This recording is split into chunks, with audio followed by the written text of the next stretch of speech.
I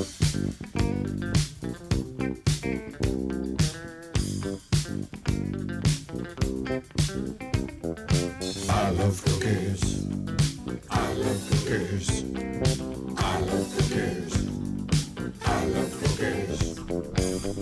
Welcome to Cookies, the world's most influential basketball podcast. I am Ben Dietrich, Jordan Rodelli is on vacation, and Andrew Kuo does not take days off or nights off. This is a Joy of Basketball emergency pod. Andrew, how are you in the late hours of Wednesday evening? Doing incredible, man. I'm a night dog. Ow! And, you know, what I know about you two, I think you enjoy the evening. So I think we're in our damn element, man. The Night Dogs. From Cerberus to the Night Dogs. It's only a small leap, a couple paw steps away. Are you Marquise or am I Marcus? Could we ever tell the difference? Will we ever know? Well, I am 6'6". You are 6'6". We walk into Clando and no one knows the difference. That's true. Well, I have the pizza in my back pocket, and you don't read books. Somehow I've managed to read a book because somehow we've managed to write a book. So, you know, a lot of the things we've said about reading, I'm not saying we were wrong, but, you know, perhaps there are exceptions to this rule about not reading or owning books. And I'd like to think that there's a product coming out on October 19th that Is it the NBA season, 2021 season, 22 season? It is the 21-22 season opener, so it is It's a a fun festive product. day overall. The product, however, that may change your opinion on reading and books is The Joy of Basketball by Wow. myself and Andrew. That's right. We wrote a book, everybody. We spent the last year scouring, researching the history of the National Basketball Association, and we wrote a little book in our point of view. So was when fun. you say it was fun, and when you say a little book, let's just be clear. This is a tome. It's a It massive is- book. It is something you can use to crush insects if you decide not to read it. Like, it has a lot of functionality. You could use it as a doorstop. You could probably prop up an air conditioner on it instead of using like slats of wood or a phone book that used to exist. You could put it right next to Joel Embiid and Tobias Harris. You could use it as a Brandon Bass surrogate in your 1996 offense. It's a huge book, man. It's an encyclopedia that is giant for relatively. 350 pages of Yeah. joy. Sheer unadulterated joy, my friends. Like we're so inundated by fan bases that hate themselves and hate everything around them that we were like, hold up, let's search for this joy in You know, basketball. I feel as if, or at least I would hope, that people know we complain a little bit about our favorite teams at times. But really what we love is the sport of basketball itself. We don't really love the owners. We don't really love the league apparatus. Don't necessarily love the fans, but we love basketball. Yeah, I mean, we love certain fans, but in general, I think we have to recalibrate ourselves as a huge fan base, and maybe this book will help a little bit. We make arguments. We have ideas to propose to you about the way we look at the game through statistics, through player empowerment, through the lens of pop culture, and we try to change your mind. Some of these opinions, there's a chance that our day ones Well, already. have heard here on the pod. But in this situation, on October 19th, they will be delivered to you in not oral format, but in that of a book. Listen, some people emerge from the quarantine 6'6", pizza in their back pocket, grease stains and all, and with a giant book in their hands that they've written. So yes, this book is a large tome. It has lots of writing, lots and lots of writing. It has lots of portraits of our favorite players spanning the last 25 years since Allen Iverson first introduced the world to professional basketball. You don't have to read this book. You can look at it. That's what I'm trying to get across here. Like, Sorry, man. I know the writing component is great because I did it. But really, you can just look at the pictures. You can just look at the charts. You can just look at the colors. You don't even have to comprehend what's in front of you. There are all these wonderful charts that if you're familiar with Andrew's art, it is unsurprisingly reminiscent of it. Very colorful, brilliant captions, All right, thanks. cool It's my- shapes. Cool It's my shapes, man. shtick, man. I'm a unitasker. You know, I am R.J. Barrett. I can do what I can do and nothing else. I would say Don't ask too much for me, man. I would say with your portraits, you became a duo tasker, a bitasker. Oh, like Nerlens Noel, efficient scorer, defender. Yeah. You went Nerlens on him. I can live with that. It was fun to do, man, but it is very, very thorough, but very thorough in our world. We leave no stone unturned That we care about. that we care about. Exactly. I think like it's cool to make a book like this, and shout out to Abrams Books who had the faith in us and trust in us the whole way through to get this done. And our editors, Sam and Diane, who were fantastic on this. They were amazing. They are amazing, and it's cool to take. I know there's lots of art being made around basketball, and there's a lot of books being, focus on basketball as a subject matter for contemporary art or visuals. But damn, we love this game so much, man. Me and you, and it is an obsession that like no one can hold us back, man. And so it has a different vibe to it that I really love because we're fucking obsessed. Yeah, I don't want to spoil too many of the Don't surprises. get choked up, man. It's okay. It gets better. It's just an important announcement. That's all, man. So It's just big.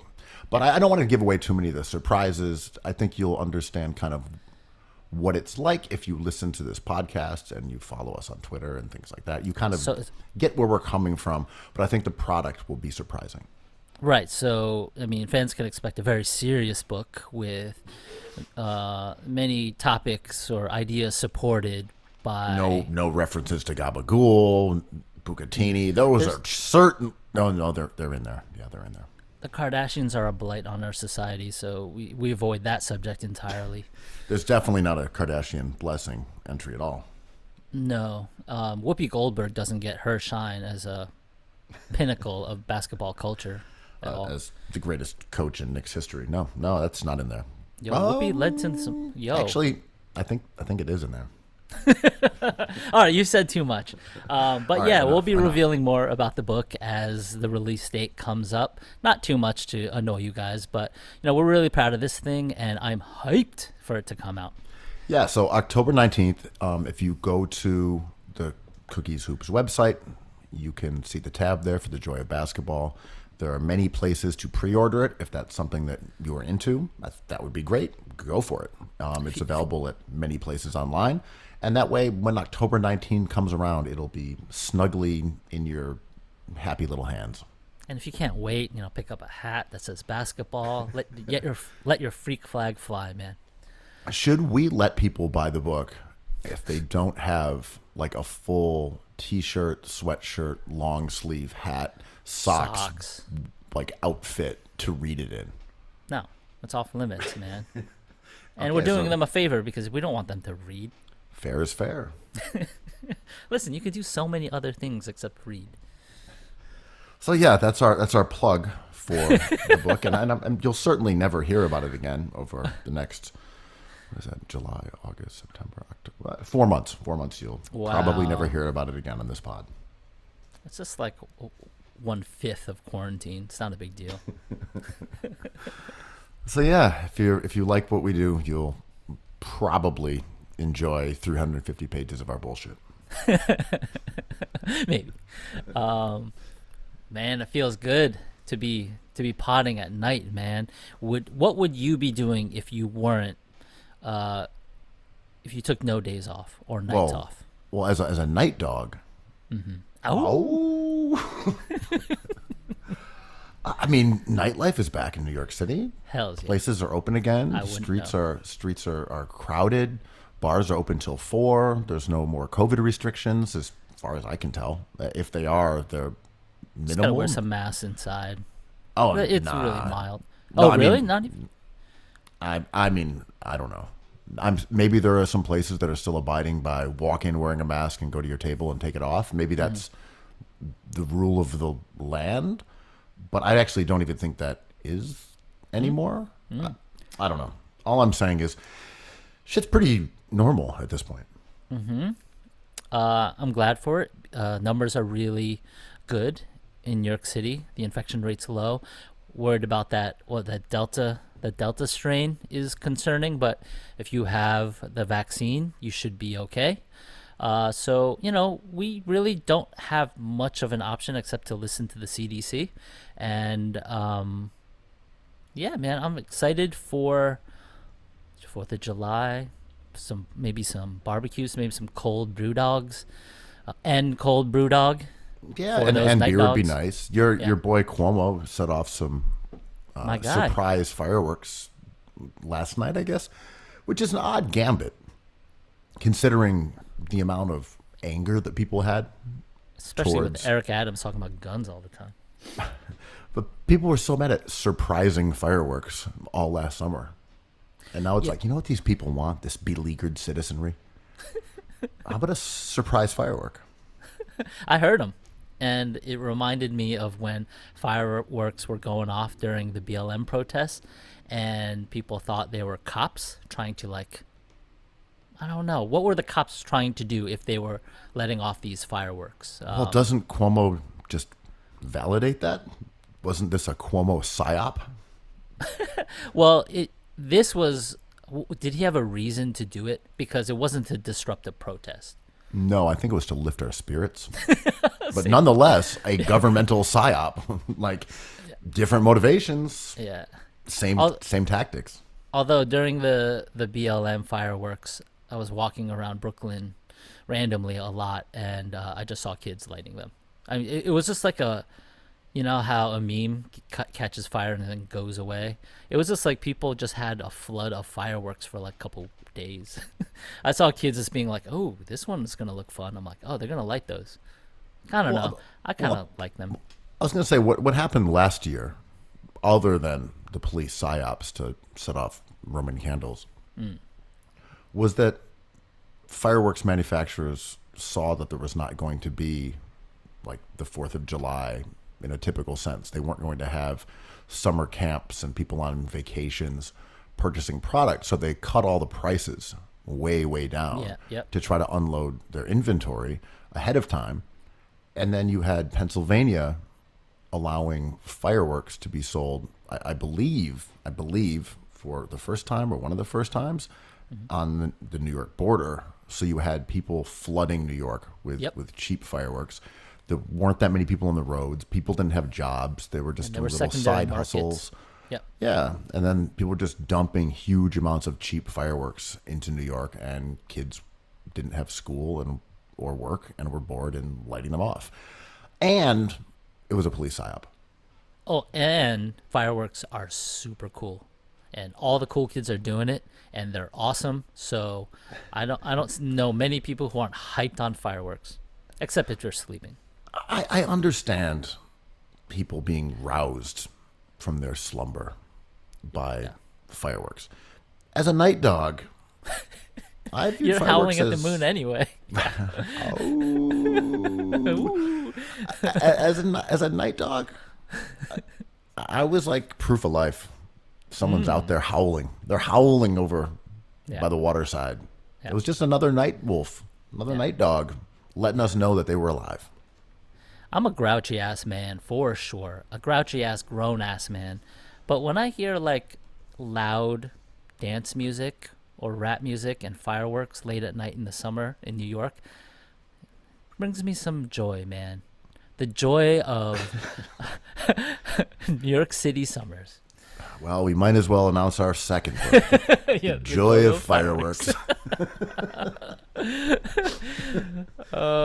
Like, I don't know. I'm not one of those dudes who's like, well, why are you living in New York if you can't take some noise? I mean, I get it. It's annoying. I have people in this house that are very annoyed at late night shenanigans, not shamrocks and shenanigans, just shenanigans. But man, I'm still with it. It's kind of like, it's charming as fuck. I don't know. You know, we may have mentioned this in prior shows, but in Washington Square Park, there's been gatherings of young people, and this has been going on for the last year. And I think it had its roots in the Black Lives Matter protests. Yeah. And it just became a place for young people to congregate. You know, there aren't that many hospitable places for, you know, people in their teens, early 20s to hang out. And especially without school and without summer jobs like that would be typically occupying your time, Washington Square Park became a place where people would meet up and play music and smoke some weed and hang out. And again, that's where protests were. So it made sense that became an epicenter for socializing. Over the early part of this spring, I guess you'd say, people were throwing parties there as the city came back to life. And I thought it was incredible. This is far below, you know, my age group. These were young kids. Yeah. But you'd walk through it and it ruled. Everyone was playing music, they were dancing, hanging out, and it just was so vibrant. I mean, the New York Times just wrote a story about like the city belongs to the young. And then of course the NYPD came in and like said, no, no, no. Yeah. And I think it goes back to what you were saying, that there were some of the most extremely wealthy people in New York City who live in townhouses overlooking Washington Square Park. But those beautiful, beautiful buildings that, you know, Will Smith lived in like, what was it called? Like the I Hero. I Am Legend. Yeah. It's like those incredible that block is townhouses. Incredible. NYU owns most of those, but yeah. And people were just like, you know what? Not into the young kids hanging out in the park. And the cops came down with like the fury of Cerberus. Which head of Cerberus though? Do they have different vibes, the three heads? Are they all the same dog? They all howl at the moon the same way. Ow. No, there's like a morning dog, an afternoon dog, a brunch dog, and a then Nets dog. the night dog. That damn night dog's howling again, trying to get some sleep over here. Gotta wake up. They don't get along at all. Yeah, the all three heads are just, it's like a sitcom. They're just at odds the whole time. But yeah, and you know, your guy De Blasio, he's like Pizza King. He's like, oh well, the NYPD, you know, they can shut down that park if they see fit. I'm like, you know what? I don't think giving the NYPD the right to shut down parks that they don't like is necessarily the wisest move, or one that is in agreement with the way that I think New York City should blossom back to life in this time of rejuvenation.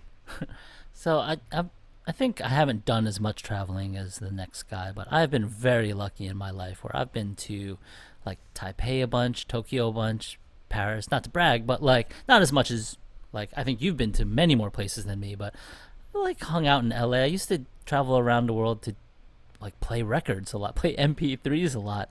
And not to brag, Paul, anyone could have downloaded Graceland, trust me. Are you boasting about playing MP3s around the world? Listen, welcome to my DJ class. First, get an iPod, get an aux cable.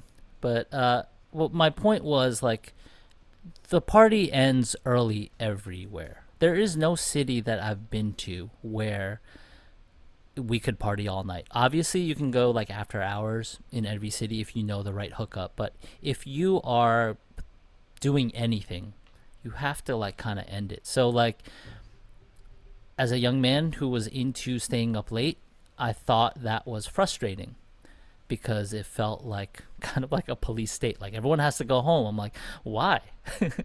But I don't know why it started, but there's no city that has, well, Berlin. I was about to say, I think there's a few candidates. Berlin would be one. Berlin's Vegas, awesome. Vegas, which I don't go to, and I've not enjoyed during the one time I went there. But I don't think Vegas shuts down. New Orleans, you can drink 24 hours a day, or at least you could up until a few years ago when the last time I was there. But yeah, I mean, Berlin would be the spot, right? And pretty awesome city. They held it down forever. They're having their COVID issues now, but like, I don't know. Berghain was, well, like, you go to Berghain at 5 a.m., right? And you leave at 10 a.m.? I'm if that, but I mean, people show up there at 8 in the morning, Yeah. and go home and sleep and then come back. Like, you just go there for the whole weekend if that's Or the your weekday. zone. Right. And like, this has more to do with their welfare system, their tax system, and their housing system.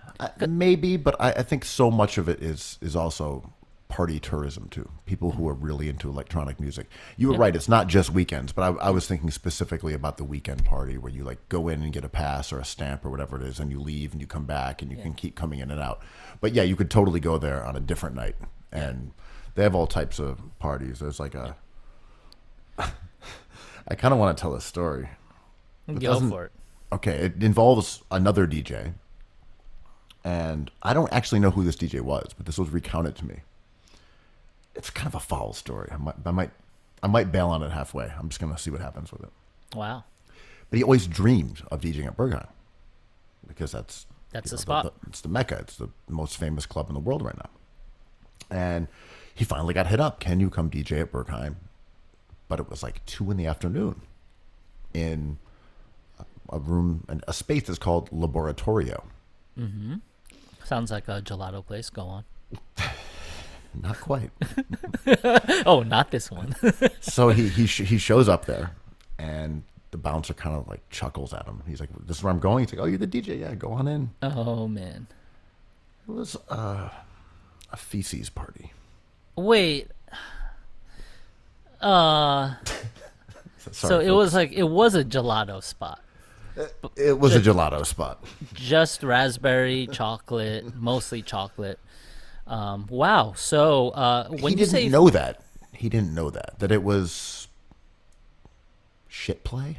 Is that the technical term? so, okay, describe this for me. Do people shit on the ground, pick it up, and rub it on themselves, or do they like celebrate shit? Is there like cute shit emoji pillows and stuff? Oh, it's in the physical sense. It's not a celebration of like bowel movements in a theoretical. Yeah, it's not emojis. They're not texting each other emojis in there. They're not just playing Tribe Called Quest's underrated album, The Love Movement, over and over. No, That didn't happen. I've never been in there. The Laboratorio is a sacred space at Berghain. That's where and I think you would say no shaming, but it's a kink. Yeah, that is the definition of a kink that will not shame here. But is it? It's for sure illegal. But I mean, you can't do that. That's unsanitary. it's certainly unsanitary, but I don't think it's a secret that it's operating at Berghain. If it is a secret, I'm sorry that I've let it out. Okay, on so Cookies Hoops, the world's so most you were influential DJing. basketball podcast. You had your MP3s. It was 2 No. p.m. It was Tell my me- party. It was tell- my party that I was throwing. Yeah, paint to me what they were doing with this poop. What are you do? Do you just put it on your face and you're psyched, or is there more to it? Is there I don't know. shenanigans? I don't know. I was trying to keep it vague. You want the gory Oh, details. I think our listeners deserve it. Are there brown shamrocks and shenanigans happening? Because the poop doesn't sound like enough. Is there more than just poop? Well, I'll be honest. My biggest question is this: Yeah, okay. are you like saving like one good poop? This is very inappropriate. We have to tell our listeners who listen with kids that this is not appropriate, and no kid should be doing this or aspire to do this, but no kink shaming either. So I tried to keep it vague. You went for gusto. I don't think keeping it vague after bringing up the gelato party would behoove the well, it wouldn't benefit the listener. You got in the bowl and started wrestling around with its content. I think it's a natural part of life. We all do it. And I think we should do it to some music, some hard techno. Anyway, the DJ said he was Like Curtis horrified. Lewa. He was horrified. He no shaming. This is another person's opinion, and he averted his gaze, and the aroma was powerful. So, Powerful aroma. so do you save up to go to this party? That's what I was asking, and then you warded me off of that line of topic. I mean, Do you keep one in the chamber? Do you have a loaded gun, a loaded weapon going into this party? like, yeah, you're like, okay, Szechuan for dinner, coming in hot. No. So, I mean, like, yeah. What would be? How would you pregame this? Like, Chipotle sounds great. I love the taste of Chipotle. Yeah, so you should buy our book. It's called Everyone Poops. Yeah. It comes out October 1st, 2001. If you don't like to read, don't worry. It's not difficult. Well, it's your fault for bringing it up, and it's my fault for being interested. And yes, that is the most fair and judicious way, I think, to assign blame in this situation. Yeah. Well, I mean, I wish we could segue to a Boston Celtics topic, but they're not in the news cycle, so that one will just have to There's no transition for this one. There's zero transitions out of this one. Well, speaking of shitting the bed, Oh. should we jump into some Sixers talk? Since this is an emergency pod, we should address the emergency, which was also our book. And also the emergencies that are being had in the laboratorio. I don't know. Should we discuss the mayoral race really quick, talking about shitting the bed? Oh yeah. Let's do that. My fault. We gotta give the I missed the non-basketball. debate. I missed the debate. I watch and it on my phone. You watched it, so I'm keeping abreast of the campaign. So what's your takeaway from the debate? Tell our listeners what they missed, because I'm sure the ratings were not through the roof. Nothing, man. These are a bunch of misfits and weirdos, and if running for mayor was a kink, I'm not shaming that either. But it was a laboratorium of people who didn't feel like they wanted this job. And there were like people, like Stringer had some one-liners that were funny, and like Eric, your boy Eric, the guy that you're going to avoid, the guy you're endorsing, Eric Adams, was kind of like uneventful, if not kind of dodging questions after his long week of pretending like he lived in New York State. No, we found the saloon. We spotted. The hidden Mortadell was no longer hidden. It was revealed Mortadell. Right. Is he still denying the Mortadell? That wasn't his saloon? I don't think so. I just watched bits and pieces because I was watching the Sixers game too. I don't think that was really an issue. I think they were just like snipping at each other. Basically, my takeaway is, what a funny job. What a funny process, man. The thing I'm interested in most is just like the new voting system, like how like we're gonna do this tiered voting. But So I've already voted. you've I already, did yeah, you start last Saturday, right? Yeah, I early voted. I went So Eric Adams, man, your top five is great. 1 through 5. Keith Van Horn, Eric Adams, Keith Van Horn 2, more Keith Van Horns, and so forth. So I went to the early voting polls. I want to say there was maybe one other person in there at Saturday afternoon at like 3 or 4. I was like, I'm itching to vote. I'm going to go over there. And I put my mayoral votes in, ranked my 5 categories, like good to go. And then Green pepper. there was a whole nother like borough president, comptroller, and I hadn't known, and I hadn't thought about it or researched it. So I was like, well, here's what I'll do, what I always do in these situations. I'll get on my phone and I'll find out who these people are. No reception.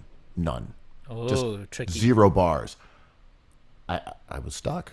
I had to hand in blanks like a bad student. I felt like I'd betrayed my duty as a New Yorker. I didn't lay down votes because I didn't know anything about the other elections, the other ones that were going on.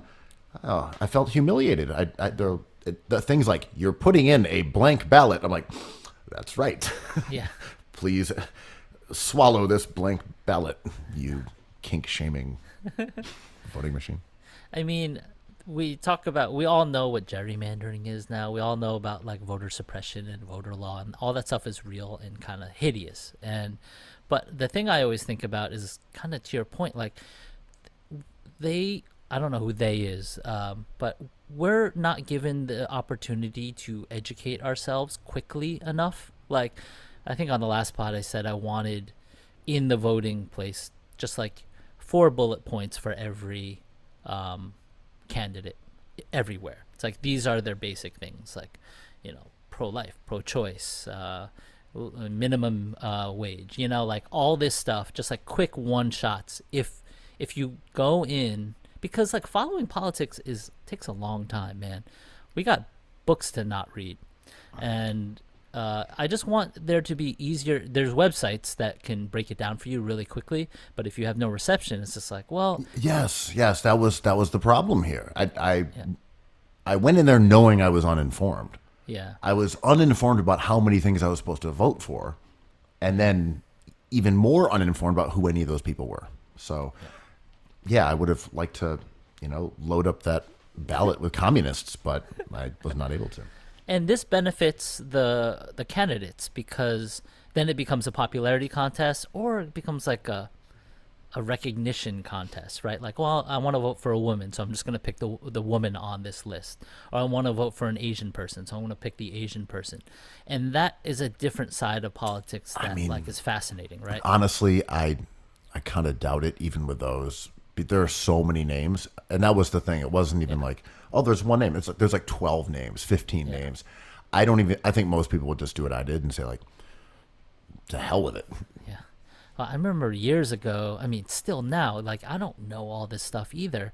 And I remember just being like, is there an Asian woman on this thing? I'll just pick her because that's the type of person I trust the most, personally. And then, like, after doing some research, like, down in the Lower East Side, like, Margaret Chin is not my person. But if I didn't know, I would just pick her. And yet David Lee was. Hey, he made the All-Star team twice, so Off of your votes. I voted for him in spirit.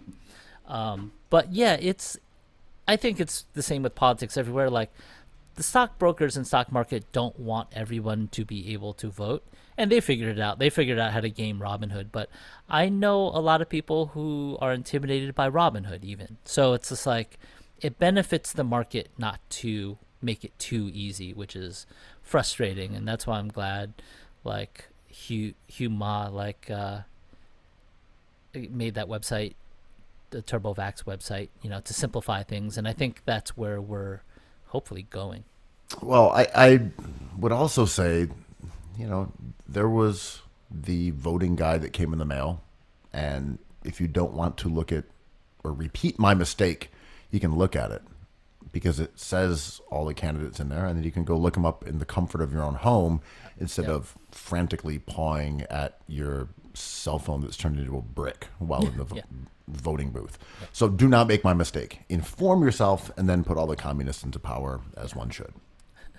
Imagine the chaos if there was, like, as you were waiting, or you can go and get educated right before you go vote, the chaos that would ensue. It would never happen. You can't even accept water online. Well, there are places. people that are a certain distance away, and I would presume there is some effectiveness to that if you're out there and someone has a sign that says Andrew Cuo, Andrew Cuo, Andrew Cuo, and you walk in, you're like, I don't know who any of those candidates are. Like, Andrew Cuo. Yeah. Heard about this guy. Name recognition is huge, man. Like, I think that was Yang's big start, right? People just knew who he was, and then everything balanced out. But Where are we on the polls right now?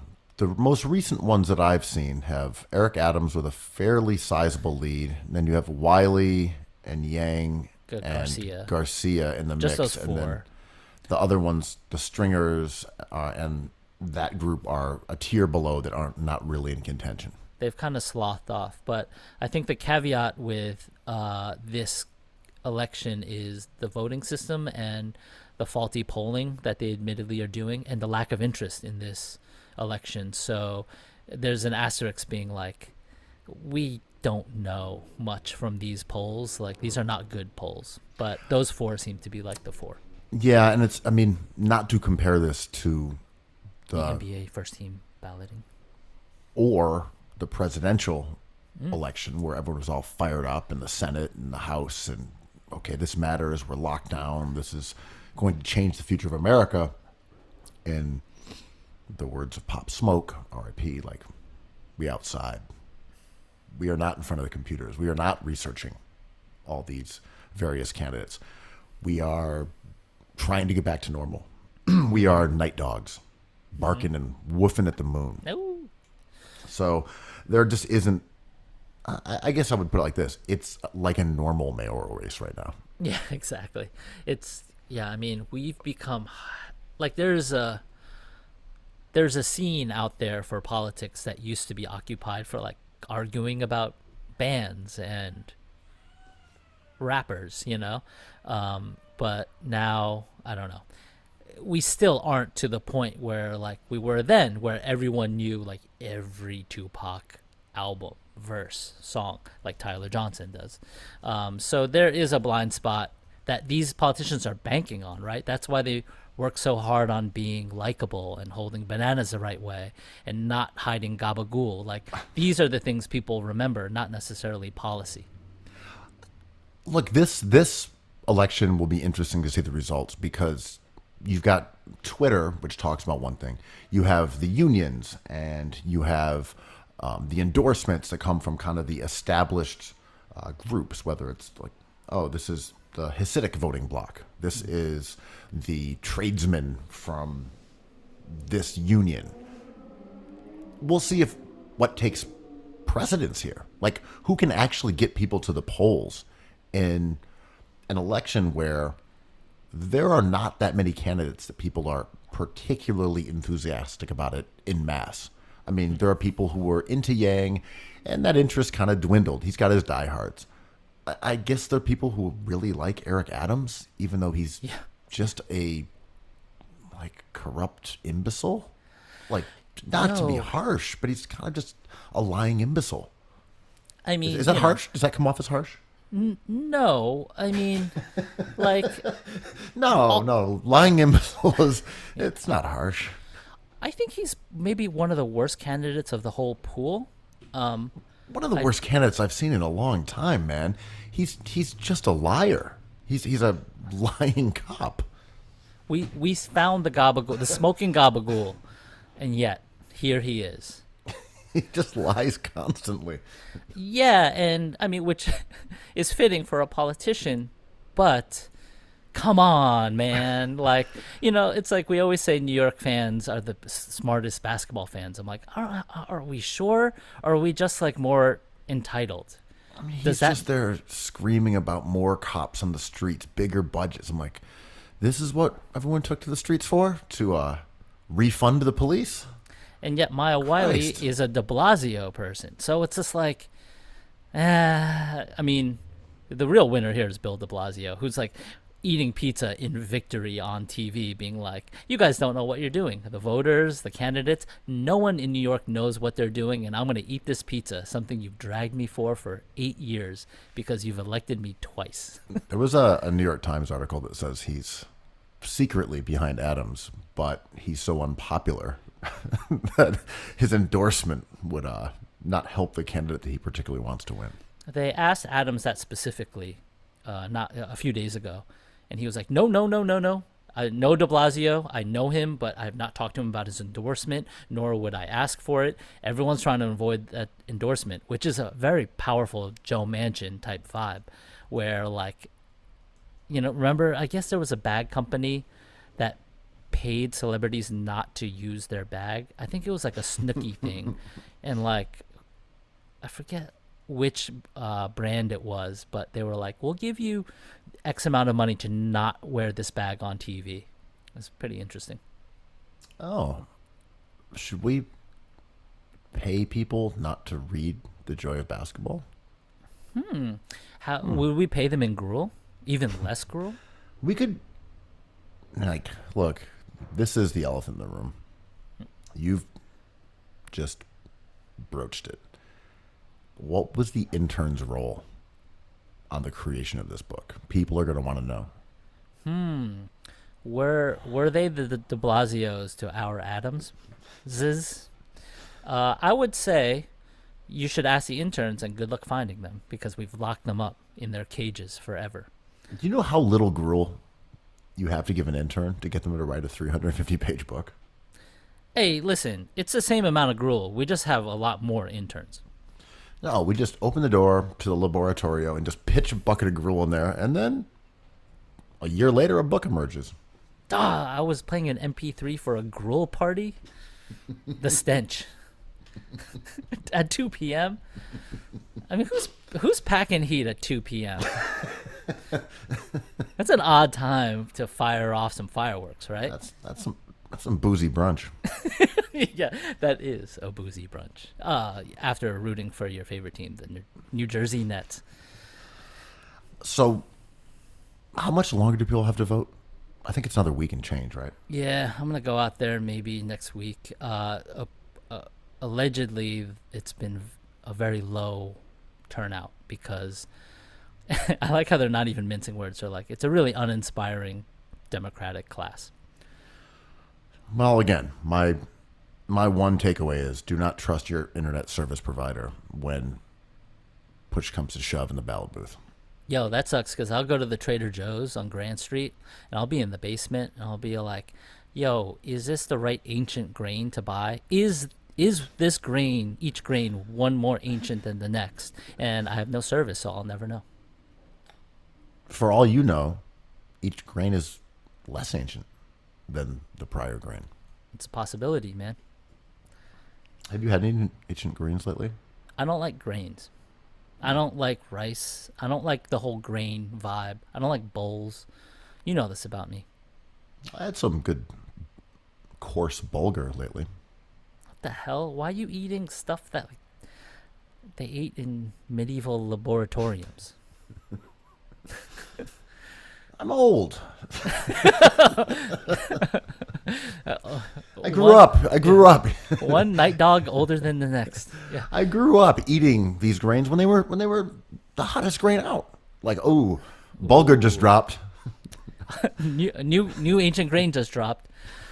and now they're calling it ancient. Like, come on, it's like it's an old school grain. Bulgur was brand new. Can you name more ancient grains? I want to see if I've eaten any. Is like, I don't know. Just throw some at me. Off the strength, ancient grains. I have a lot of them out there. I mean, is Pharaoh an ancient grain? Probably because that's the name of like an Egyptian Egyptian king, right? So yes. That's an ancient grain. Have you had that? I don't think so. Willingly, I've been to Dimes, namesake of Dime Square, but I've avoided the ancient grains because they're disgusting. But I may have accidentally caught a stray. What about Freeka? Like reading Japanese comics on the bench and hitting like Freak of the Week? like the Greek Freaka. Freeka's good.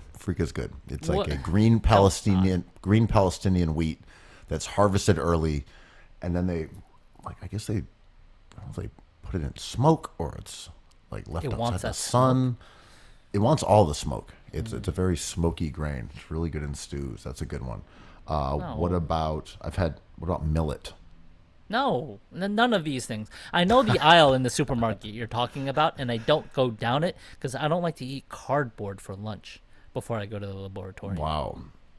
I don't know. I think my grandmother gave me some millet, and I'm pretty sure that I ate it like 3 years after she died. You got a cool grandmother. She's giving you these hot grains. It was given to her as a girl when it was a new grain.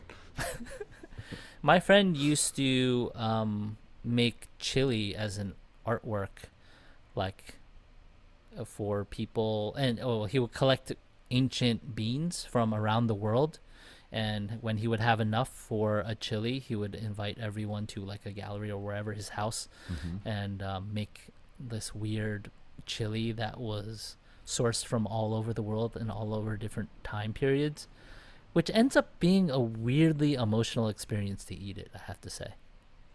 I don't like beans, but when I ate it, I was like, yo, this is heavy, dude. By the way, just looked it up. Millet is actually an ancient seed. My seeds! Okay, but aren't... I'm still going to call it an ancient grain, but yeah, technically a seed. This is the dumbest question I'm going to ask this pod, I promise. But is a grain a seed? Isn't like a grain of rice, can it sprout? If you keep the husk on and all that. Yes or no? Yes, right? Rice? No. No. They're not seeds. So if they fly off the rice No. plant, they can't like grow into another. Well, maybe they could. I don't know. They may have the same principle, but they're technically different. I mean, this is a question I have no answer to. Like, how come certain apples don't turn brown anymore when you leave them out? It turns out, Apples have gotten really crazy, but still, we'll take it back to Pablo Torre, friend of the pod, and you said you liked Red Delicious. me? Yeah, you're a Red Delicious guy. They're awesome if you can get one fresh. Yeah, they're incredible. Super sweet. But yeah, I cut a gala the other night and I had to do something and I came back half an hour later and it was still bright white, man. Should have played for the Celtics. So our listeners think we were actually just having a conversation about apples and ancient grains. What we're really getting around to is every podcast now just two guys talking about food? I mean, Rachel We Tash, set you up. Yeah, yep. Rachel Tashin from GQ, friend of the pod, tweeted the other day, maybe yesterday, it's like, whether you're talking about art, she didn't mention sports, fashion, anything, it just ends up being two guys talking about food. To that, I was like, well, Dime Square's a food court, right? Yeah, it's just restaurants. Just and restaurants and bars. a bar with a cheese plate. The best cheese plate. Shout out to Ivan, an amazing artist. But is that kink shaming, or is she a truth slayer, truth bringer? Well, I don't listen to pods except for this one. You just So I don't listen to know those what on other repeat, people are talking about. like 4 times I would a day. assume that due to our influence, other pods are probably two guys talking about food because we're two guys talking about food and other people would clearly want to replicate that formula and duplicate our success. So like, sure, I believe it. Yeah, makes sense to me. I think she was taking shots at Nate Freeman's pod, which is supposed to be about art and the art market, with our boy Benjamin Godsill. But they do talk about food a lot. But knowing those guys, yeah, those two guys love food. How long So you're gone? saying this was not a cookie stray. I mean, Nate, Did we catch a claims- stray? did we? Are we in the laboratorium? Is that a seed or is that a grain or is that a grass? Is there something wrong with talking about food? Is it boring? Like, there's certain things you're not supposed to talk about, right? Like how much money you make, the traffic it took to get to a place, these certain decorums that we abide by socially. Is going on a podcast in an attempt to make a perfect pod, and when we talk about food, is it frowned upon societally? Well, I think societally it all differs because our pods are perfect. Therefore, we talk about food just the right amount. Oh man, I tried to trick you, and it didn't work, man. You fucking passed. And the way that I tricked our audience, that will never work on me. I'm far too smart.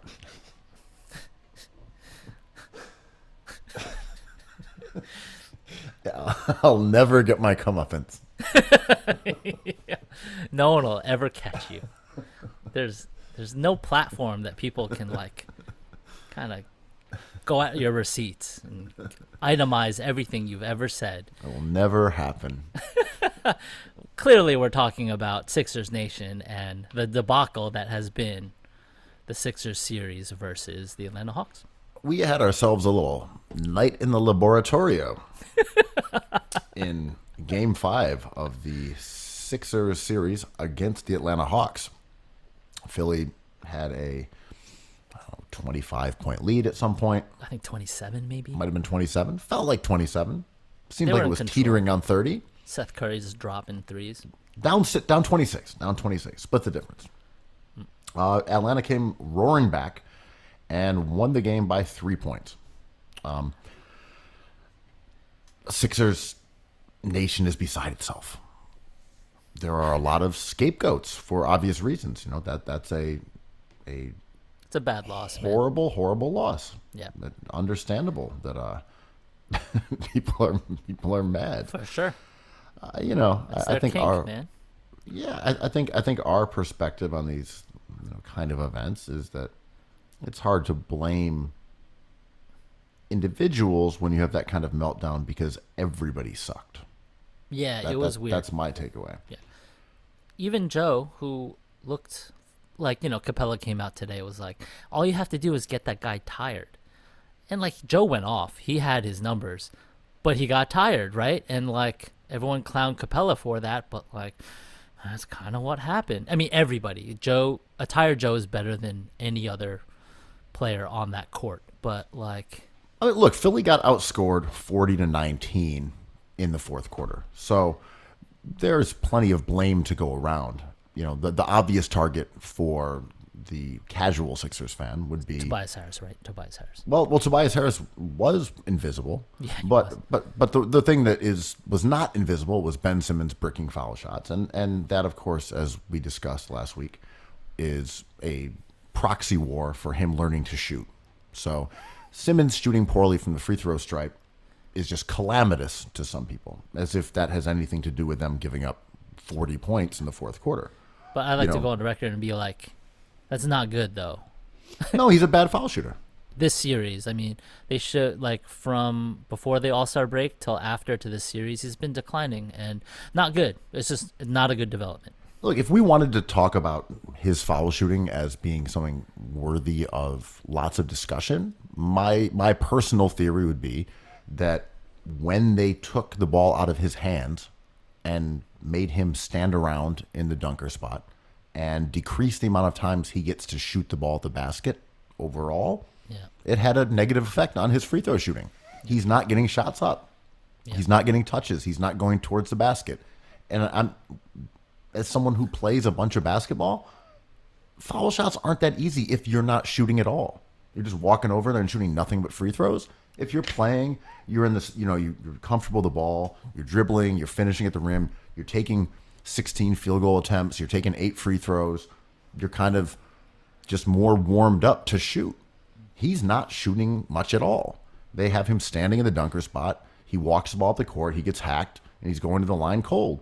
I would say that there is a direct correlation between him shooting poorly as the season went on, and then especially now with his diminished role in the Sixers offense.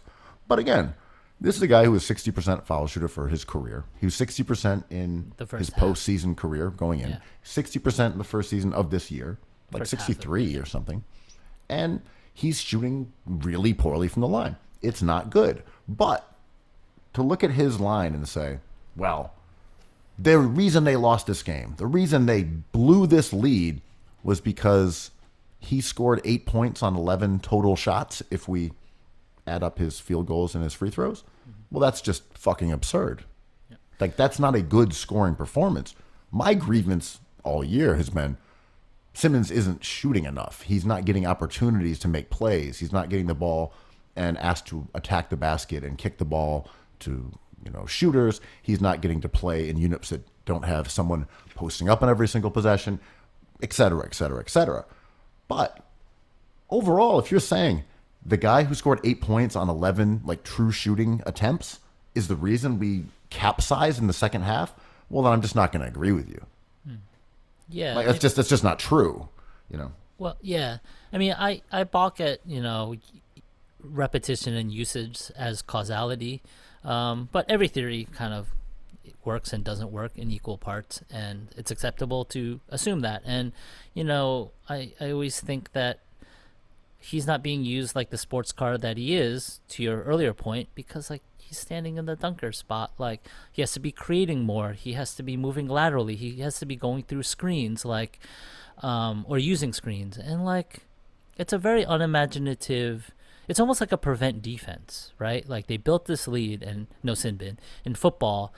It's been debunked. Like this defense just gives up points, and when Doc Rivers tries to milk the clock and go ISO and have everyone stand around and like Joe has the ball, Joe works it down, Joe shoots, and Joe's good, so it goes in a lot. Like it is driving a Lambo to the supermarket. I mean, but also if you look at 4 of 14 people flipping their wig, of course that's bad shooting from the line. Of course it is. But if you look at the actual reality of what occurred on those possessions, one of them, Joe got the offensive rebound and put it back in. So that's like, that's 6 points on 14 of those possessions. 2 of them were on or at least 2 of his attempts overall were on a clear path, and they got the ball back. So like the overall impact of those shots, that didn't have any impact on the actual game itself, like how it happened. It just looked gross. I tend to disagree here. I mean, we're allowed to love Ben Simmons and also admit that he's not having a good series. And those things can be true. Like Ben Simmons is a top 10 player to me. Anytime someone is a defensive player of the year candidate, he's just an incredibly valuable player who last game was 1 assist away from a triple-double. That said, like his free throws were not helping. And no, look, okay. I am not defending being a bad foul shooter. I'm saying the actual tangible impact of someone going 4 of 14 from the line when he's intentionally fouled. But it's like a turnover, though. Like it's like a few turnovers, like 2 or 3 or 4 turnovers, and that's important because you don't want your playmaker to be turning the ball over, and essentially that's just like a net outcome. I guess my point is this: everyone's furious at him, right? Because he scored 8 points on 11 true shooting attempts. Tobias Harris scored 4 points on 11 true shooting attempts. He was frustrated tonight. But I'm saying Tobias's game going 2 of 11 and scoring 4 points is worse than Ben going the equivalent of 4 of 11 for 8 points. Like it's worse. It's just that free throws optically irritate people. Yeah, for sure. And Tobias's job is to be the valve, the Devin Booker, the Jamal Crawford, the Monte Ellis, right? Like, so if he doesn't score and if he's wildly inefficient, that's much different than your playmaker and defender having a poor shooting night. Simmons fulfills his needs correctly when they need it, but like Tobias Harris not scoring is a big problem. You're gonna have trouble if your valve is not valving. But I mean, look, my thing is not even defending Ben Simmons; it's defending poor foul shooters. Because if you shoot 50% from the foul line, which sucks, that's better than the average NBA half-court offense. Foul shots are the most important, valuable thing in the game, for sure. But what I'm saying is, going to the line is important. Being good at free throws isn't that important. Yeah. I mean, I mean, we've seen guys like Shaq, incredibly efficient, terrible foul shooter. Dwight Howard, incredibly efficient while being a bad foul shooter. My point overall is that Simmons is shooting poor from the line right now, but its impact isn't as big as people think because, like, 4 of 14, well, his average, if he went 50%, is 7. So you left a couple points on the board, which also you got back on 1 offensive rebound. Yeah. And then the Hawks are always going against a set defense, which pushes their offense down to 1 point per possession on average. I'm saying mathematically, there is a reason that people don't use like a hacking tactic more often. It's just because Ben is shooting abnormally shitty right now is why the Hawks have used it. If he hits 4 in a row, they stop doing it. But again, my main point here is if you want to look for a culprit in this game, you can look for how Ben Simmons is used, how he only ended up getting 4 attempts in 38 minutes. And that's something that I've been bitching about all year. I've been complaining about how he's been used over and over and over. So if you are a Ben Simmons hater, we're on the same page. He's being used poorly. He shouldn't be scoring 8 points a game on 4 field goal attempts. Like, he should be shooting a lot more. He should have the ball a lot more. He should be making decisions more. He should be the focal point of non-Embiid lineups, and they're not doing it. We're on the same page. He's being critically underused. And that was a huge part of tonight, but which ties into what really lost in the game was that Doc Rivers has insisted on playing Dwight Howard lineups all year long, despite them not working. In the playoffs so far, despite them playing against two teams that they are much better than, that they have starters have annihilated, lineups with Tobias and Dwight and no Simmons are a negative 18 net rating. You can't put that on the court when the season's on the line. You can't keep doing it. And these are the complaints that people had about Doc Rivers forever. The Doc was just going to keep running the lineups that he liked out there. And that's what happened last season when the Clippers went against the Nuggets. His guy Trez was getting rocked, and he just kept putting him on the court. And that's what happened. If they don't run a lineup out there tonight that's based around Tobias, who was invisible, and Dwight, they win that game. Dwight Howard was a negative 14 in 8 minutes. That's Greg Monroe shit. Yeah.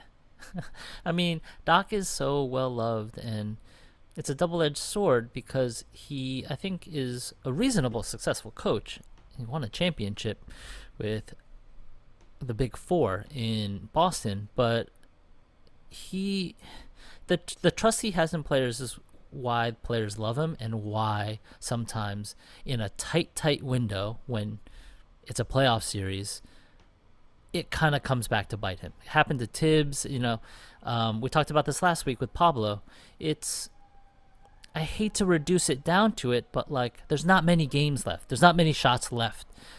At some point you just lose. And I don't know what adjustments he can make because he's never made these adjustments, as we saw with Montrezl Harrell, to your point. But the Sixers are cooked if Doc doesn't use his star player, Ben Simmons, the right way. Well, he's not going to. No, he's not. And this is when I wrote that article a month ago and said, can the Sixers score enough? Which was more or less shorthand for, can they figure out how to use Ben Simmons, and can they sort out those non-Embiid lineups and make them offensively functional? We pointed all the same shit that's been happening since. Ben wildly underused, misused, not being played as the kind of offensive conduit and facilitator that he's been his entire life, instead using him as Brandon Bass. Tobias Harris being miscast as like a number one on bench units with a bunch of defensive players that they would not be able to score well enough to succeed in the postseason.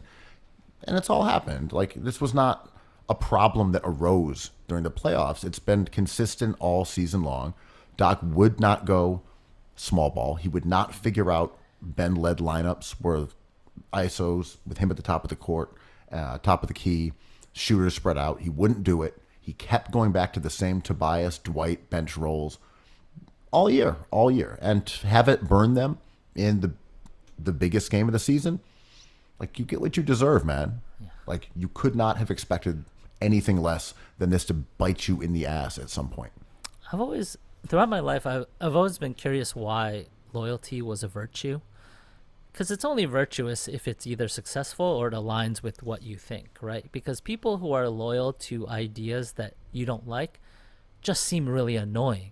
And, James Dolan does this in New York. Like, he's loyal to a fault. He'll stick to his guys. And Doc Rivers players love him for this. Like, I think he'll fight for them. And he's a player's coach, and he trusts his guys, and these guys want to play, right? Like, no player wants to be taken off the court.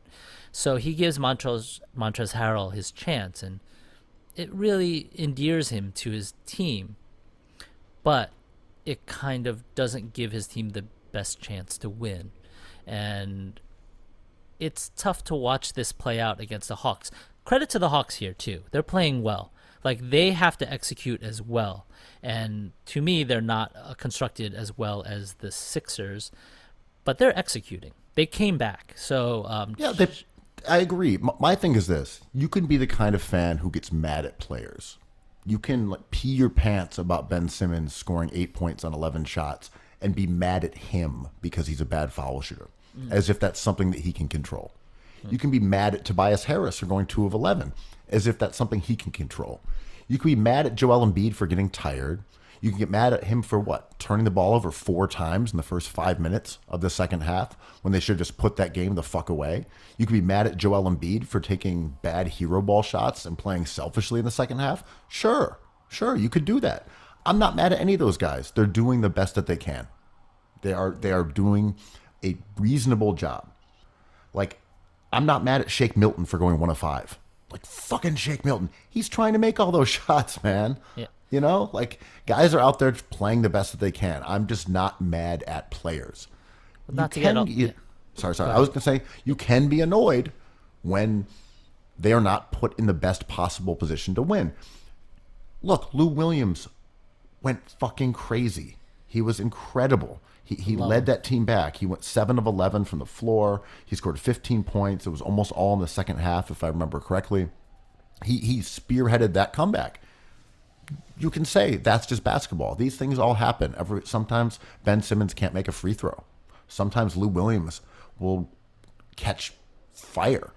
But you can put your team in position to win as best as possible. And I just don't think Doc Rivers did that tonight. Yeah, not to get all 90s or even aughts rap on us again, but like, shout out to Joel Santana, right? Like, you can't get mad at a Bishop for not being able to move laterally. And you can't get mad at a Rook for not being able to move diagonally. I think I have those pieces right. You know, and like, these are the pieces you have on the board. And if you don't put these pieces in a position to succeed, they're going to be useless to you. It's like, oh, why can't this piece move like a horse? Like, well, it's not the horse, but you could kill the other person's king with the rook if you do it right.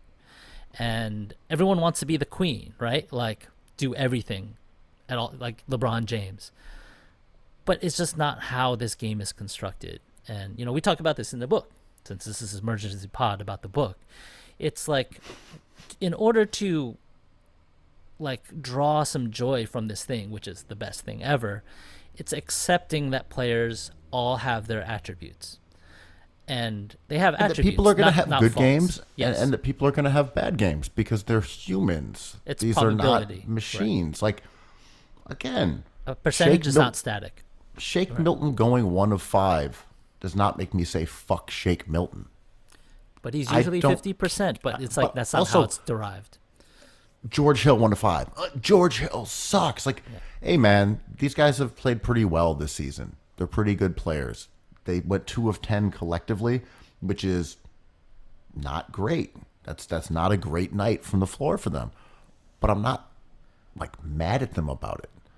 I don't know. To me, that's what the joy of basketball is. It's appreciating these guys for what they can do and their utility, and hoping that they can be used properly and succeed. And if they fail, it's not the end of the world.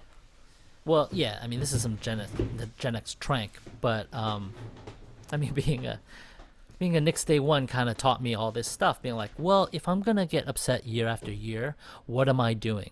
And it's like, oh, this could be fun. I'm like, I'm gonna decide to make this interesting.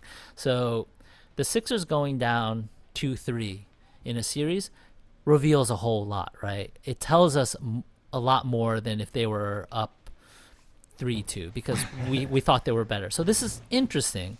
They have to fix this maybe, or they might even pull this series out. But I understand when people get upset, like, and Twitter's the place for it. Twitter's the place for toxicity. Shout out to System of a Down, but like Knicks anthems. But getting upset over this stuff is awesome. That's a kink. I'm not going to shame it. But what happened with the Sixers tonight was like kind of interesting, right? I mean, honestly, man, I was frustrated. I was For sure. kind of just chuckling as it all fell apart because it was such a bad meltdown. Like, I was not aghast. I was like, holy shit, they're going to lose this game. Yeah, And man. it goes back to what I was saying. I of course, I wanted the Sixers to score on that last possession, or that late possession where Joe and Tobias, and no one seemed to really want to take the shot, and then it kind of glanced off Tobias and went out of bounds. Like, that was, of course, that was frustrating. I want the Sixers to win. But to your point, like, I'm not cursing at the players. Like, this is basketball. Like, you can't account for some stuff. It only annoys me when a player is being used wrong, or you're using the wrong lineups, because that's controllable. You cannot control whether Ben Simmons bricks a bunch of foul shots. You can't control whether Lou Williams lights that ass up. because Lou Williams sometimes will light that ass up, and other times he won't. But those are out of your hands. There was this footage of Patrick Beverley and Lou Williams playing Kevin Durant when they were Clippers, and they were like, "Why didn't you guard Durant?" Patrick Beverley got snippy, and he was just like, "Yo, do you ever play basketball? This guy's incredible. He's amazing." And Lou Williams just leaned back and he was like, "Trust me, we tried, man." And totally right, like all these guys want it. They don't want it to various degrees because you can never differentiate that. But because people have limitations of how they express want, it's just like a vague, mushy thing, sort of like DJing at 2 p.m. in an afternoon in Germany. But I just think I agree.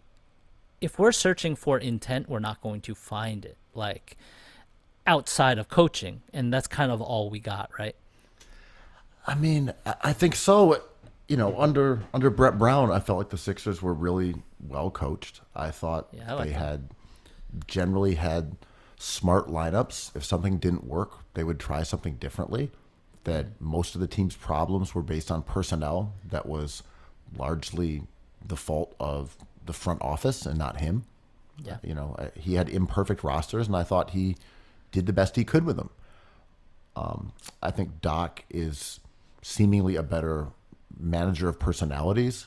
He rules in a lot of ways. I like Doc a lot, but the dig on him has been his lack of adjustment and his stubbornness, and that has been something that has followed him for years and years. Look, Pat Riley said, "Doc, you're going to be an NBA coach because you're stubborn as shit." Back when he was playing on the Knicks in the 90s. Right. This is who he is. Doc is stubborn as shit. He will not change. And if it burns him, it's going to burn him. He's clearly comfortable losing the way he wants to lose versus winning in a way that puts him outside of his comfort zone. Respect. Yeah. Like, it couldn't be me. But I'm also not a pro coach. Right. Yeah, I'm wary of people generally in my life who are like, I want to stick to my guns and ride with what got me here. And I'm like, well, here is so relative, so I don't even know what that means. But, yeah, I mean, Doc is catching a lot of grief tonight. And it seems like this has been building since the Clippers. The clip's going to clip, right? I mean, Doc deserves it. He ran a lineup that doesn't work out in a meaningful time, and they gave up like half of their lead. Yeah. The starters absolutely crumbled in the fourth quarter. But the Sixers don't need to have these lineups where Simmons and Embiid are handcuffed together, and then you're running Tobias and Dwight together in the other ones. You don't have to do that. That's all Doc. Doc designed those lineups. He's the one who put Simmons in the dunker spot. As far as I'm concerned, all their failures on Doc doesn't make me not like him. Doc's fallible. He makes some mistakes. Yeah. I don't like his strategies. I think he's still a really good guy. Shout out to Doc. Yeah. Can we transition to... Yes. Because, I made this... It kind of occurred to me as I was watching Giannis. And, you've been a Giannis observer for a few years. And I've been a different type of observer. But I was watching him, and I'm like, there's something annoying about him. And he has a lot of Dwight Howardisms, right? Like, there's a lot of posturing and flexing and just, mean faces going on. I feel like he's not living his truest self, which is a really nice teammate and a nice guy who's really great at basketball. Watching him kind of not being able to posture his way through one of the greatest performances I've ever seen on TV in my life was kind of really amazing theater. You were fucking there. What was that like? So... I am a Nets fan for the time being. Oh, you're a day one. Let's go, man. A day one. Because they are playoff games in New York that I can go to.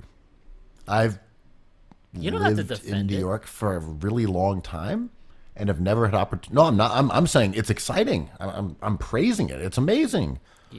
I've spent my entire adult life loving basketball and only have been to one playoff game. I saw Pacers against the Knicks many years ago. But with the Nets, there's not that much interest in the games. I can just go over there and see playoff basketball. That's really cool. I have not had a chance to do that in New York due to the futility of both of these teams and the fact that the Nets were out in Jersey and no one cared about them when they were actually good. So I feel really lucky that I was on hand to see one of KD's command masterpiece performances.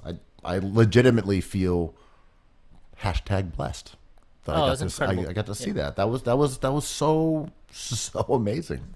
Yeah, man. I have no more adjectives to describe KD, man. He is as good a basketball player as anyone except LeBron James. And to watch him take over like that, just like it reminded me of Dwayne Wade in the finals with Shaq, when he just like put the team on his back and like just like everything went in, and it just felt like you were watching a magic trick. For all the grief that Nets fans get for not being real Nets day ones like me. Look at Or you you. turning into a Nets fan. I love this. Well, I was saying for all the grief they get, they are basketball fans. Are they? Are they?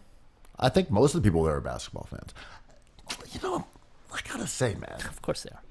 No, like the last game I was at, Nets fans are kind of weird in like a cool way. I gotta Wow, say. Look at your brunch day one, man. With- Go with- off, sire. No, they're a little different than people think. I've always assumed they were like milquetoast creative director, graphic designers from Prospect Park. Oh, with, like- you how did you avoid art director? Wow, that was incredible. Creative director did not catch any strays during that description. But I gotta say, weirder crowd than the Garden. It's an odd batch out there, and it's a lot of kind of like muscleheads, some jocks. It's an interesting potpourri of humanity out there out at Barclays for these big games.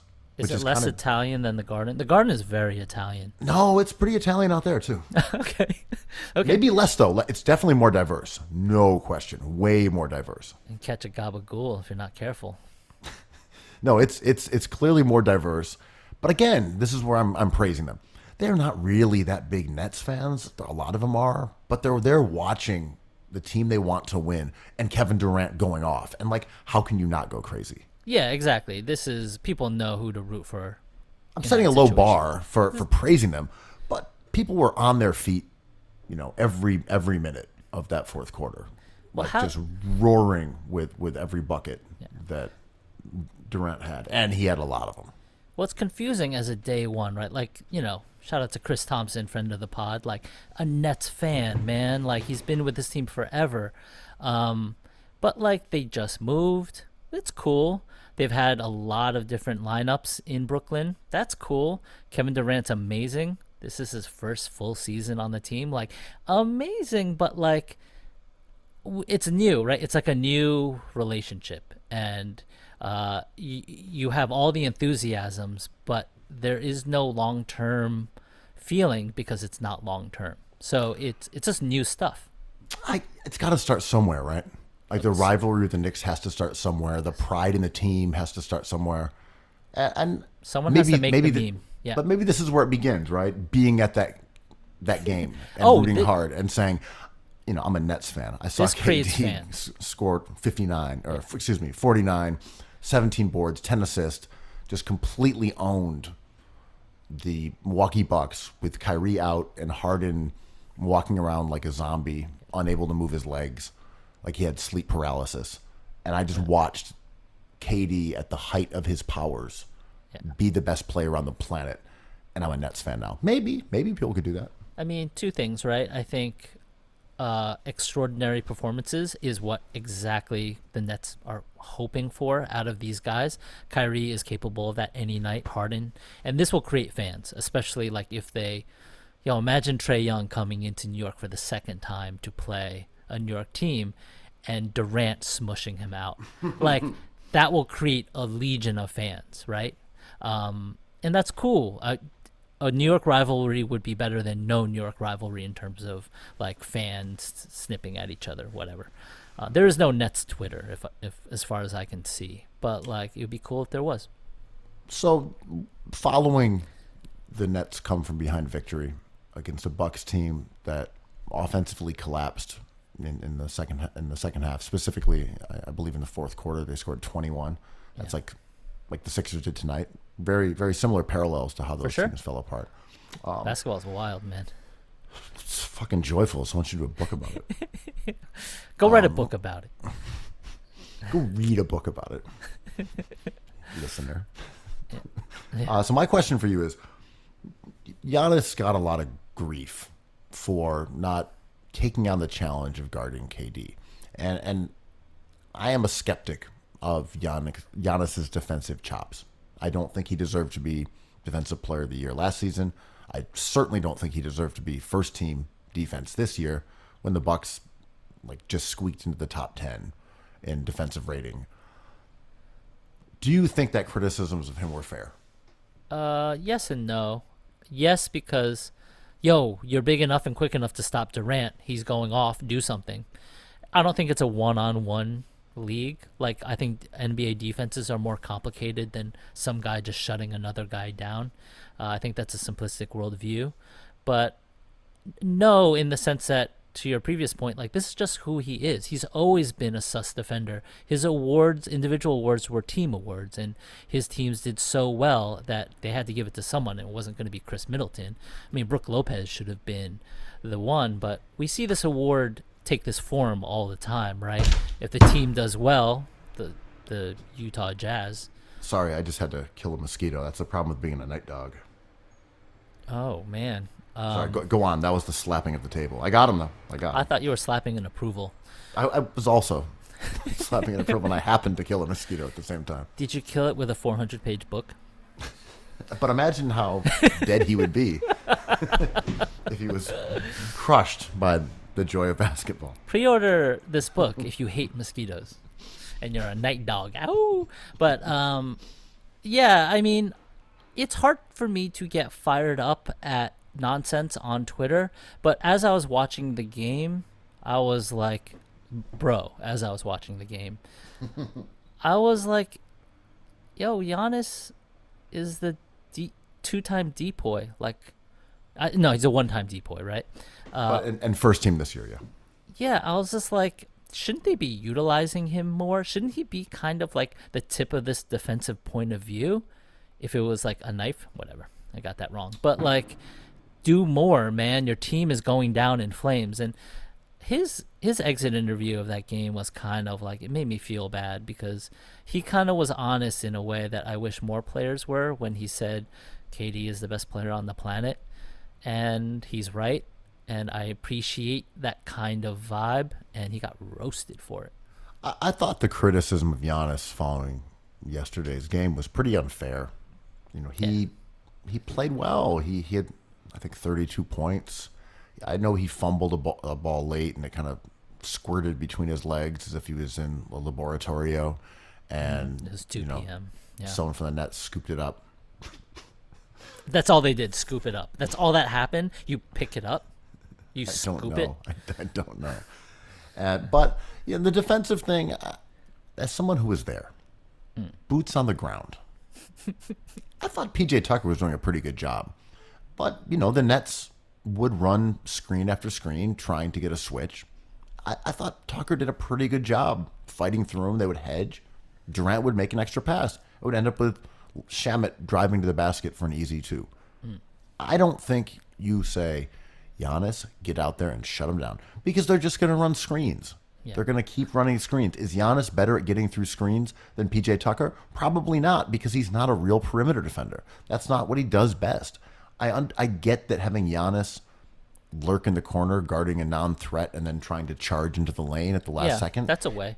Is less optimal. Yeah. But Giannis is going to get cooked off the dribble by KD, and if he doesn't, he's going to get screened. And I don't think Giannis can navigate screens as well as PJ Tucker, who is legitimately good at doing that.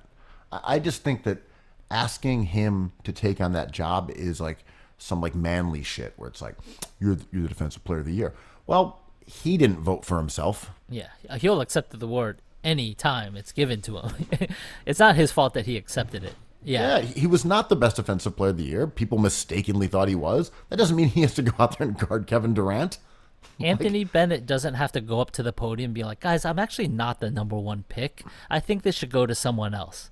Like, you don't do that. You just accept your award and everyone clowns you for it, right? You're the number one pick. Why did you only play 1,000 minutes in the NBA? Well, I didn't. someone else should have gone first. How about Yeah. that?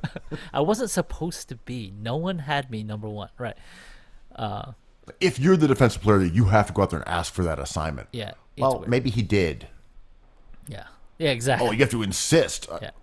Okay, he's just no, bud. I'm Yeah. the defensive player of the year. Yeah. Let me get cooked on the perimeter. I mean, the playoffs just remind me that this is so hokey, but like none of these players are perfect. LeBron James is clearly the best player of all time to me, and in his prime, he had weaknesses, right? Like he didn't hit every single shot.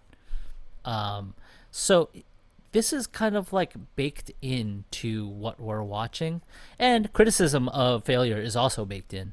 But like, it's hard to get. Yo, Kevin Durant had a game that was kind of, to use the same word, it was magical, right? And it's weird that he's not a wizard, but like, to come. Giannis Antetokounmpo could have had a decent game and lost, and both those things can be true. He doesn't have to have a bad game in that loss, right? Right. I mean, look, we're not telling you anything you don't know, but Michael Jordan missed more shots than he made. Right. Yeah, exactly. It's like, yeah, Not by a baseball, lot. right? No symbol. Not by a lot. It's very close. Yeah.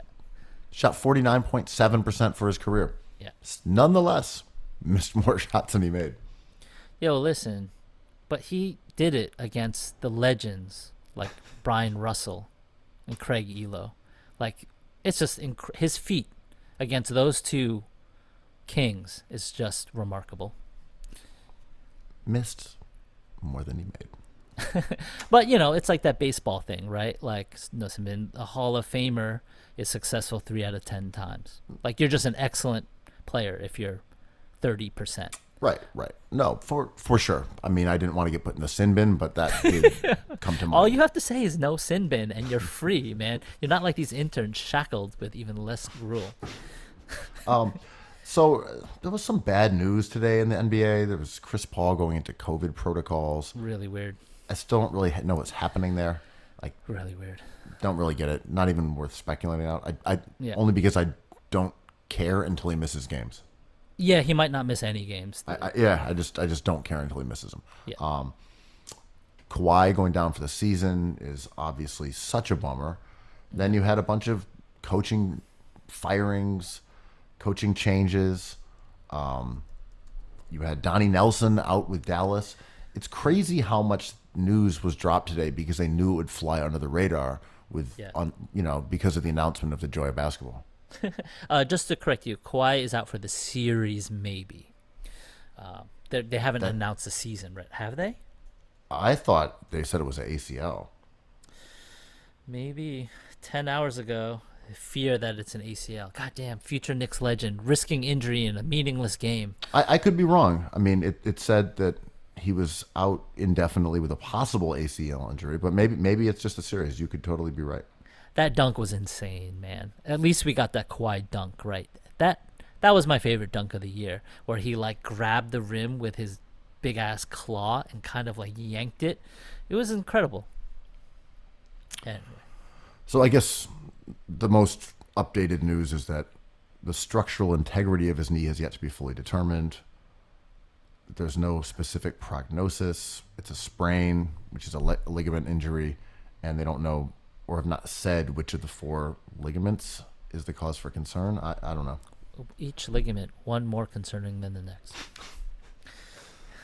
So, I don't know. We'll see. Yeah, we can't speculate. But that's a super big bummer, man, because the Clippers looked awesome. Like, he was in Terminator mode, and Paul George was also in Terminator mode. They were really fun. I mean, they're playing a good game tonight as we pod. I was about to say, well, with the Clippers' victory tonight, in 6 minutes, perhaps. Like, can we make it to the end of the? I don't think we can pod long enough to find out the result of this game. We're telling you this in real time. This is the kind of honesty that you can expect from the joy of basketball. This transparency. Yo, Paul George is 30, 13, and 5. 11 for 20 shooting. This guy is so good. He's great. There's 6 minutes left in the game. They're up 100-94. Paul George going off. This is the Paul George redemption game. Nothing could go wrong. What could go wrong? Let's just declare the Clippers up 3-2 and see how it plays out. Are all these players going down? Is there causality to this, or is it just something we just have to accept? Is there something the league can do to prevent this, or is there nothing they can do to prevent this? Well, it's also kind of arbitrary when they say X amount of all-stars are down, and that's never happened before. Yeah, Well, that's not a real piece of okay, information. but we only have like 8 guys left in the playoff, 8 teams left, or 6 teams left. Who voted for which All-Star? Like, what are we talking about? Jamal McGlure? Well, right. So that's an arbitrary thing too. Who is an all-star and who is hurt? But that said, I don't know. The compacted schedule Tough. seems as if it would have a negative effect on people's health, knowing what we know about the importance of sleep and rehabilitation and rest and sports science. More games over a smaller amount of time feels conducive to injuries. And no sin bin. I said sin bin, no sin bin. But in football, we're seeing how biometrics, creating like these super fast, super strong athletes, have like really impacted health and injury. And it's just too dangerous in football. And they've even changed rules to protect players, like kickoffs and at kickoffs. I feel like the NBA is the same. This is like the fastest, most brutal, strong version of this game I've ever seen in my lifetime. And it doesn't surprise me that these like athletes are getting hurt because they're just moving, cutting at rates that are just like sometimes unsustainable. And these stars who have heavy usage go down because either they're in the proximity of danger, going up for shots, or they're just like more active. And I don't know what to do about it, but I don't care about ratings. I don't know why people talk about ratings all the time. It's like, well, you need to play players and, you need to get these games in. Like, screw ratings. But I do not understand the mentality of basketball fans being concerned with the ratings for the sport. It's What do you care? Well, who cares? You think they're going to stop playing basketball? Like the salary cap will go down? Like what do you care? The Clippers are paying too much in luxury tax. I'm like, who cares? It doesn't matter to my enjoyment. With the CBA coming up, they better hope they get their TV numbers up. What do you care? Yeah, it just doesn't matter. You think they're going to cancel the league? I'm sorry. There's just not enough interest. Yeah. The ratings are down. I just don't. It's not a thing that matters to me at all. But so I think this season has been a great one. I don't know. I'm partial because I really enjoy this thing, and the more and more every season. Write a freaking book about it. But these players getting hurt, like, you have to ask yourself, is there something the league can do to protect these guys? I have not come out with like a solid guess of a solution yet. Yeah, that's an interesting question. Like, is there something you could do to, other than the obvious, which is elongating the schedule and having less games? Yep, which would be fine. It would be a bummer because we love games, but fine. Like, okay, that's off the table. What else you got? Okay. When the players get off the court, they just immediately sit in big ice baths. All right. Well, my favorite thing, virtual practice. You just do cardio and strength training, and you don't jump ever. I mean, that's already kind of happening. No one really practices. I want them to all have VR sets, and I mean, my understanding of NBA practice at this point, and I could be wrong, but when I've gone to cover a few teams who are at sporting facilities, they generally won't let you watch when they're like working on offense or plays or things like that. Sure. Intel. Right. But I think a lot of it is just kind of going through play formations, maybe a light scrimmage, Yeah. and then a lot of shooting around. Yeah. I mean, I'm weird. I don't even think, like, I know we disagree on this, and I'm not right, but, you know, I don't think shooting a shit ton of shots, like Kobe, go to the gym, and Julius Randle, shoot 1,000 shots before bed. Like, I just don't think that's necessary or healthy, but you have to shoot a little. But, you know, cartilage is not regenerative, and it's like a piece of rubber. It has a lifetime. It only has a few impacts in it. I sound like Donald Trump. You only have a finite number of heartbeats, which is an amazing idea that I'm always into, that I don't agree with, but it's incredible. I mean, I think shooting is important because if you are well coached and Oh, if you're not going to, adjustments are great. Yeah. but like, look, this is the only part of my game that I have left is shooting. And I can just say that when I don't shoot for a while, I'm like, oh man, how do I shoot again? Wait, I've And asked then you once this. you get warmed up, and you're like, my one weapon is returned. I've asked you this before.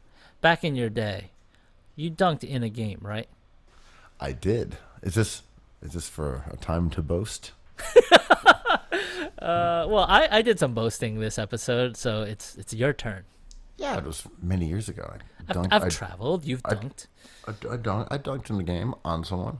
You yammed on someone? Yeah, the only one I really caught clean in a game was on someone. Which Was is he really Asian? fortunate. Please don't say he was Asian. No. Okay, good. I approve. Can you take our listeners through this glorious moment? Playing outdoors, I would say regulation maybe an inch short, but they were not like short rims at all. No, because I could dunk two-handed. Why would you disclose this information? It was I'm being honest. This is the kind of stuff that you can expect from the Joy of Basketball. Pure, unvarnished honesty. I'm telling you how it was. All right, I you could- passed that test too. Okay. I'm saying I could get a dunk down on any rim. I could like bounce the ball, catch Still? it two-handed. Still, fuck no. Come on, be serious. It's a difficult feat, man. I mean, This was like in college. yeah, okay. So, One-on-one break, got the ball. I always jumped off my right foot, so I was coming in Interesting. at a weird angle towards the rim. Guy went up to contest it, flushed it. People ran onto the court. Fantastic, man. I don't think I've ever equaled that until probably October 19th. when the Joy of Basketball is released to our amazing followers. That will surpass dunking on someone as the greatest moment of my life. You did win the NADA basketball tournament, but I gotta say that was more of a strategery thing than a performative thing. Although you hit shots, but you milked that non-existent shot clock, baby. I gotta say, not on the same level. It was a cool one. I saw people throw water on your head.